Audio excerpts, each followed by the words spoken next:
അസ്സലാമു അലൈക്കും. അൽഹംദുലില്ലാ സ്വലാത്തു വസ്സലാമു അലാ അഷ്റഫുൽ മുർസലീൻ വഅലാ ആലിഹി വസഹ്ബിഹി അജ്മഈൻ. സമസ്ത മദ്രസ 5ാം ക്ലാസ്സിലെ അഖ്ലാഖിലെ ഫസ്റ്റ് ചാപ്റ്ററായ നല്ല സ്വഭാവങ്ങൾ എന്ന ചാപ്റ്ററാണ് നമ്മൾ ചർച്ച ചെയ്യുന്നത്. ആദ്യം പാഠം വൈസ് നമ്മൾ വായിക്കും, പിന്നെ തദ്രീബാത്തുകൾ ചർച്ച ചെയ്യും, അതിനുശേഷം ഇമ്പോർട്ടൻ്റ് ആയ നോട്ട്സ് കൂടി കാണിക്കും. അപ്പൊ ഇൻഷാ അല്ലാഹ് നമുക്ക് പാഠം വായിക്കാം. ബിസ്മില്ലാഹിർ റഹ്മാനിർ റഹീം. അദ്ദർസുൽ അവ്വൽ, നല്ല സ്വഭാവങ്ങൾ. ഹെഡിങ് പോലെ തന്നെ ഈ പാഠത്തിലൂടെ നമ്മൾ നല്ല സ്വഭാവങ്ങൾ എന്തൊക്കെയാണ്, എന്താണ് സൽസ്വഭാവം, എന്തൊക്കെയാണ് സൽസ്വഭാവത്തിൽപ്പെട്ട കാര്യങ്ങൾ, സൽസ്വഭാവിയാവാൻ നമ്മൾ എന്തൊക്കെയാണ് ചെയ്യേണ്ടത്, ആ കാര്യങ്ങളൊക്കെയാണ് ചർച്ച ചെയ്യുന്നത്. മകനെ, നീ ഇപ്പോൾ 5ാം ക്ലാസ്സിലെത്തി. നീ അല്പം കൂടി മുതിർന്നിരിക്കുന്നു. നിന്റെ ജീവിതത്തിൽ മാറ്റങ്ങൾ വരുത്തേണ്ടിയിരിക്കുന്നു. നിന്റെ സ്വഭാവം കൂടുതൽ മെച്ചപ്പെടുത്തേണ്ടതുണ്ട്. അതിനാണ് നീ അഖ്ലാഖ് പഠിക്കുന്നത്. ഫസ്റ്റ് പറയുന്നത് എന്തിനാണ് നമ്മൾ അഖ്ലാഖ് എന്ന സബ്ജക്റ്റ് പഠിക്കുന്നതെന്നാണ് പറയുന്നത്. നിങ്ങളിപ്പോൾ 5ാം ക്ലാസ്സിലെത്തിയില്ലേ, 1ലോ 2ലോ 3ലോ 4ലോ പഠിക്കുന്ന കുട്ടികളല്ല, 5ാം ക്ലാസ്സിലെത്തി, കുറച്ചുകൂടി വലുതായി. അപ്പൊ നമ്മുടെ ജീവിതത്തില്, നമ്മുടെ സ്വഭാവത്തില്, നമ്മുടെ പ്രവൃത്തികളിലൊക്കെ എന്താണ് മാറ്റങ്ങൾ വരുത്താം. അപ്പൊ എങ്ങനെ നമുക്ക് മാറ്റങ്ങൾ വരുത്താം, അതിന് എന്തൊക്കെയാണ് ചെയ്യേണ്ടത്, എന്തൊക്കെ മാറ്റങ്ങളാണ് നമ്മൾ വരുത്തേണ്ടത്, ആ വക കാര്യങ്ങളൊക്കെ പഠിക്കാനാണ് നമ്മൾ അഖ്ലാഖ് എന്ന സബ്ജക്റ്റ് പഠിക്കുന്നത്. പ്രശംസനീയമായ വാക്കുകൾക്കും പ്രവർത്തികൾക്കും പ്രേരകമാകുന്ന മാനസികാവസ്ഥക്കാണ് സൽസ്വഭാവം എന്ന് പറയുന്നത്. അള്ളാഹു നമുക്ക് നൽകിയ മഹത്തായ അനുഗ്രഹമാണത്.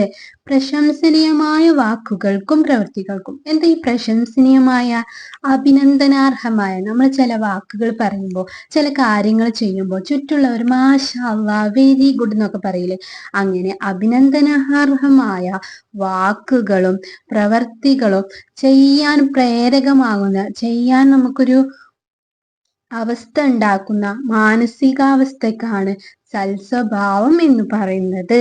അള്ളാഹു നമുക്ക് കുറേ അനുഗ്രഹങ്ങൾ നൽകിയിട്ടുണ്ട്. അതിലേറ്റവും മഹത്തായ അനുഗ്രഹമാണ് സൽസ്വഭാവം. തീർച്ചയായും താങ്കൾ മഹത്തായ സ്വഭാവത്തിലാകുന്നു എന്ന് അള്ളാഹു നബി സല്ലല്ലാഹു അലൈഹി വസല്ലമയോട് പറഞ്ഞിട്ടുണ്ട്. എന്നിട്ടും നബി സല്ലല്ലാഹു അലൈഹി വസല്ലമ പ്രാർത്ഥിക്കാറുണ്ടായിരുന്നത് അല്ലാഹുമ്മ ഹസ്സനത്ത് ഖൽഖി ഫഹ്സനു ഖുൽഖി എന്നായിരുന്നു. എന്താണ്, നമുക്കറിയാലേ, നമ്മുടെ നബി സല്ലല്ലാഹു അലൈഹി വസല്ലമ ഉത്തമ പുരുഷനാണ്. നബി സല്ലല്ലാഹു അലൈഹി വസല്ലമയാണ് സൽസ്വഭാവത്തിന് ഏറ്റവും മഹത്തായ ഉദാഹരണം അല്ലെ. നബി സല്ലല്ലാഹു അലൈഹി വസല്ലമയുടെ തെറ്റുകളൊന്നും വന്നിട്ടില്ല, നല്ലതല്ലാതെ ഒന്നും വന്നിട്ടില്ല. അപ്പൊ തീർച്ചയായും താങ്കൾ മഹത്തായ സ്വഭാവത്തിലാകുന്നു എന്ന് അള്ളാഹു തന്നെ നബിയോട് പറഞ്ഞിട്ടുണ്ട്. എന്നിട്ടും എന്താണ് നബി സല്ലല്ലാഹു അലൈഹി വസല്ലമ പ്രാർത്ഥിക്കാറുണ്ടായിരുന്നത് അല്ലാഹുമ്മ ഹസ്സനത്ത് ഖൽഖി ഫഹ്സനു ഖുൽഖി എന്നായിരുന്നു. എന്താണ്, അല്ലാഹുമ്മ ഹസ്സനത്ത് ഖൽഖി, അള്ളാഹുവെ നീ എൻ്റെ സൃഷ്ടിപ്പിനെ നന്നാക്കി, ഫഹ്സനു ഖുൽഖി, അതേപോലെ എൻ്റെ സ്വഭാവത്തെ നന്നാക്കണമേ. അതിനാൽ നീയും സൽസ്വഭാവിയാവണം, അതിനു വേണ്ടി പ്രാർത്ഥിക്കുകയും വേണം. നബി സല്ലല്ലാഹു അലൈഹി വസല്ലമയുടെ ചര്യ പഠിച്ച് പിൻപറ്റുകയും നല്ലവരോട് സഹവസിക്കുകയും ചെയ്യുന്നതിലൂടെ സൽസ്വഭാവം ശീലിക്കാം.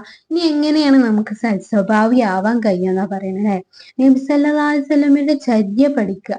എന്താണ് ചര്യ പറഞ്ഞാൽ? നബി സല്ലല്ലാഹു അലൈഹി വസല്ലം എങ്ങനെയാണ് ജീവിച്ചിരുന്നത്, നബി സല്ലല്ലാഹു അലൈഹി വസല്ലം എങ്ങനെയാണ് മറ്റുള്ളവരുമായി ഇടപഴകുന്നത്, അതൊക്കെ പഠിച്ചാൽ മാത്രം പോരാ, അല്ല, പിൻപറ്റുക. അത് നമ്മുടെ ലൈഫിൽ നമ്മളും ചെയ്യാല്ലേ. നബി സല്ലല്ലാഹു അലൈഹി വസല്ലം മാതൃകയാക്കി നബി സല്ലല്ലാഹു അലൈഹി വസല്ലമയുടെ പ്രവർത്തനങ്ങളൊക്കെ എന്താണ് നമ്മളും ലൈഫിൽ ചെയ്യുക. അത് മാത്രം മതിയോ? അല്ല, നല്ലവരോട് സഹവസിക്കുക, നല്ല കൂട്ടുകാരുമായിട്ട് നല്ലവരുമായിട്ട് സഹവസിക്കുക. ഇങ്ങനെ ചെയ്യുന്നതിലൂടെ നമുക്ക് സൽസ്വഭാവം ശീലിക്കാം. സൽസ്വഭാവത്തിൽപ്പെട്ട ചില കാര്യങ്ങൾ നിന്റെ ഓർമ്മയിലിരിക്കട്ടെ. ഇനി സൽസ്വഭാവത്തിൽപ്പെട്ട 11 കാര്യങ്ങൾ പറയാണ്. 1 നന്മ അധികരിപ്പിക്കുക, നല്ല കാര്യങ്ങൾ ചെയ്യുക. 2 നല്ല വാക്ക് പറയുക, അല്ലെ, നല്ല വാക്കുകൾ പറയുക, ചീത്ത വാക്കുകളൊന്നും ഉപയോഗിക്കാതെ നല്ല വാക്കുകൾ പറയുക. 3 സംസാരം കുറക്കുക, പാകത്തിന് മിതമായി സംസാരിക്കുക. 4 നന്ദിയുള്ളവനാവുക, നമുക്ക് ആരെങ്കിലും എന്തെങ്കിലും ഹെൽപ്പ് ചെയ്തു തന്നാല് അവരോട് താങ്ക്സ് പറയുക, ശുക്ർ പറയുക. 5 സത്യസന്ധത, ഏത് അവസരത്തിലും കളവ് പറയാതെ സത്യം മാത്രം പറയുക. 6 പാപങ്ങൾ വെടിയുക, തെറ്റുകുറ്റങ്ങളിലൊക്കെ മാറി നിൽക്കുക. 7 പ്രയാസങ്ങൾ സഹിക്കുക, എന്ത് പ്രയാസം വന്നാലും അതൊക്കെ അള്ളാഹുവിൽ നിന്നുള്ളതാണ് എന്ന് കരുതിയാണ്ട് ക്ഷമിക്കുക. 8 മാതാപിതാക്കൾ, ഗുരുനാഥർ മുതലായവരോടുള്ള കടമകൾ നിർവഹിക്കുക, നമ്മുടെ ഉപ്പയോടും ഉമ്മാനോടും ഗുരുനാഥന്മാര്, നമ്മുടെ ഉസ്താദുമാര്, അധ്യാപകന്മാര്, ഇവരോടൊക്കെ എല്ലാം എന്താണ് കടമകൾ നിർവഹിക്കുക. 9 മറ്റുള്ളവരെ സഹായിക്കുക, എന്താണ് നമ്മളാൽ കഴിയുന്ന സഹായം എന്താണ് മറ്റുള്ളവർക്ക് ചെയ്യുക. 10 ആരെയും ഉപദ്രവിക്കാതിരിക്കുക, ആർക്കും ഒരു ഗതികേടും ഉണ്ടാക്കാതിരിക്കുക, മനുഷ്യരാണെങ്കിലും ജീവികളാണെങ്കിലും ഉപദ്രവിക്കാതിരിക്കുക. 11 വലിയവരെ ബഹുമാനിക്കുക, ചെറിയവരെ സ്നേഹിക്കുക, നിങ്ങളെ ഇത്താത്തമാരെ ഇക്കാക്കമാരെ ഒക്കെ ബഹുമാനിക്കുക, നിങ്ങളെ അനിയന്മാരെ അനിയത്തിമാരെയൊക്കെ എന്താണ് സ്നേഹിക്കുക. നീ എവിടെയാണെങ്കിലും അള്ളാഹുവിനെ തഖ്വ ചെയ്യുക, ചീത്ത കാര്യം ചെയ്തു പോയാൽ ഉടനെ സൽക്കർമ്മം ചെയ്യുക, എന്നാൽ നന്മ ചീത്ത കാര്യങ്ങളെ മായ്ച്ചു കളയും. നീ എവിടെയാണെങ്കിലും അള്ളാഹുവിനെ തഖ്വ ചെയ്യുക, നിങ്ങൾ വീട്ടിലാണെങ്കിലും കളിസ്ഥലത്താണെങ്കിലും മദ്രസയിലാണെങ്കിലും സ്കൂളിലാണെങ്കിലും അള്ളാഹുവിനെ തഖ്വ ചെയ്യുക. എന്താണ് തഖ്വ ചെയ്യുക പറഞ്ഞാൽ അള്ളാഹുവിനെ ഭയപ്പെടുക, ഭയപ്പെട്ടാൽ മാത്രം പോരാ, അവന്റെ ഇഷ്ടം വെക്കണം, അവനക്ക് വേണ്ടി അമലുകൾ ചെയ്യുക, അതാണ് തഖ്വ ചെയ്യുക എന്ന് പറഞ്ഞാൽ. നീ എവിടെയാണെങ്കിലും അള്ളാഹുവിനെ തഖ്വ ചെയ്യുക.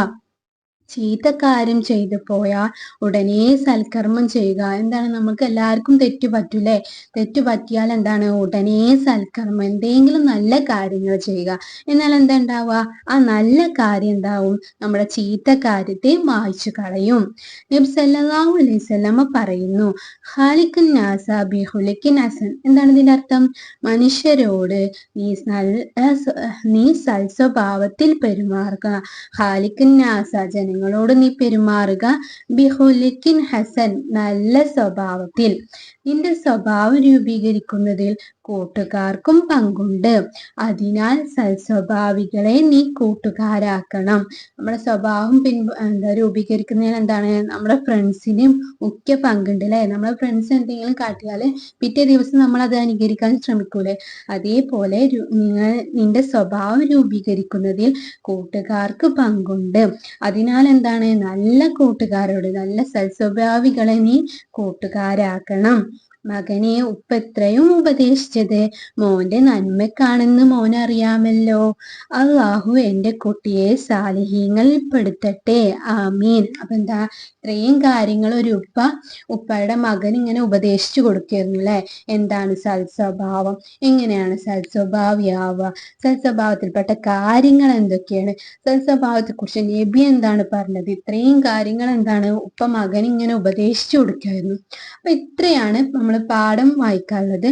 നിങ്ങൾ ശ്രദ്ധിച്ചോന്നറിയില്ല, ഞാൻ ചില വേർഡ്സ്, ചില പദങ്ങള് ബോൾഡ് ചെയ്ത് വെച്ചിട്ടുണ്ട്, കളർ കൊണ്ട് എഴുതി വെച്ചിട്ട്, കളർ കൊണ്ട് ബോൾഡ് ചെയ്ത് വെച്ചിട്ടുണ്ട്.